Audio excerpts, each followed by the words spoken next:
भैया थोड़ा पीछे थोडं मागे सर.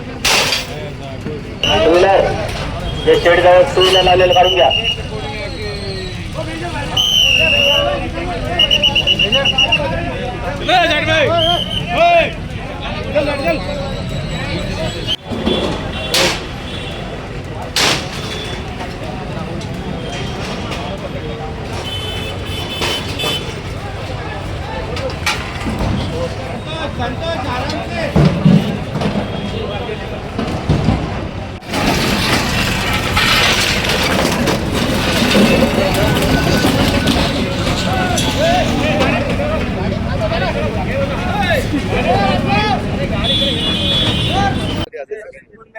या शहागंज या भागामध्ये आम्ही 2 दिवसांपूर्वीच महानगरपालिकेतर्फे जाहीर आवाहन इथल्या नागरिकांना, इथल्या जो हातगाडीवाले आहेत, तिथले दुकानदार आहेत, त्या सर्वांना आम्ही नम्र आवाहन केलेलं होतं की आपण या ठिकाणी जे रस्त्यावरती जे वाहतूक आहे ती वाहतूक सुरळीतरित्या सुरू होऊ द्या. आपल्याला जे व्यवसाय करायचे आहेत ईदच्या अनुषंगाने आम्ही त्याच्याबद्दल कुठलंही म्हटलेलं नव्हतं. मात्र सर्वसामान्य ज्या या भागातून जाणारे नागरिक आहेत त्यांना कुठल्याही प्रकारचा त्रास न व्हावा हा त्यामागचा उद्देश होता. मात्र काल एक अनुचित प्रकार या ठिकाणी घडला की एका दाम्पत्याला आणि त्यातल्या त्यात एक जी महिला होती, जी गरोदर होती, त्या महिलेला पण इथे मारहाण करण्यात आली, धक्काबुक्की करण्यात आली.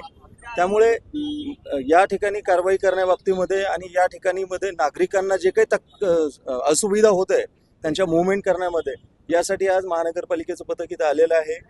या ठिकाणी आम्ही फक्त एकच आमची विनंती आजही आहे की कुठल्याही बाबतीमध्ये सर्वसामान्यांना वेठीस धरून आपल्याला कुठलेही व्यवसाय करता येणार नाहीत.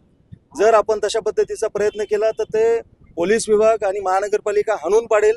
आपण कृपया करून आपले व्यवसाय हे आपल्या दिलेल्या निश्चित केलेल्या जागेतच करावेत. सर्वसामान्य लोकांना वेठीस धरू नये. कृपया करून आपण आपले व्यवसाय हे जे का मर्यादेपेक्षा पुढे जर आले तर याच्यानंतर अतिशय कठोर कारवाई प्रशासनामार्फत करण्यात येईल. त्यामुळे आपण याची कटाक्षाने नोंद घ्यावी आणि याच्यामध्ये कुठल्याही प्रकारचं जात, धर्म, पंथ, वंश याच्याबद्दल आमचं कुठलाही म्हणणं नाहीये. आमचं म्हणणं आहे सर्वसामान्यांना वेठीस धरून कुठल्याही प्रकारची व्यवसाय करणं हे अभिप्रेत नाही आहे अशा ठिकाणी. आणि हा अतिशय गजबजलेला भाग आहे. या भागातून ॲम्ब्युलन्स जातात, या भागातून फायर ब्रिगेड जातात, या भागातून स्कूल बस जातात. काय अवस्था आहे आज आपल्या या भागामध्ये? सगळं स्टकअप होतं आहे.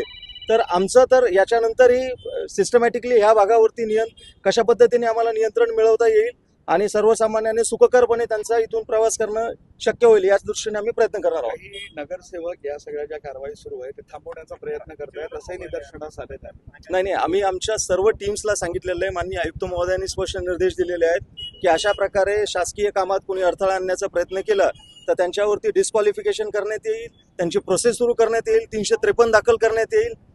ह्या ठिकाणी कुठल्याही दबावाला महानगरपालिका प्रशासन हे बळी पडणार नाहीये हे मी स्पष्टपणे नमूद करू इच्छितो.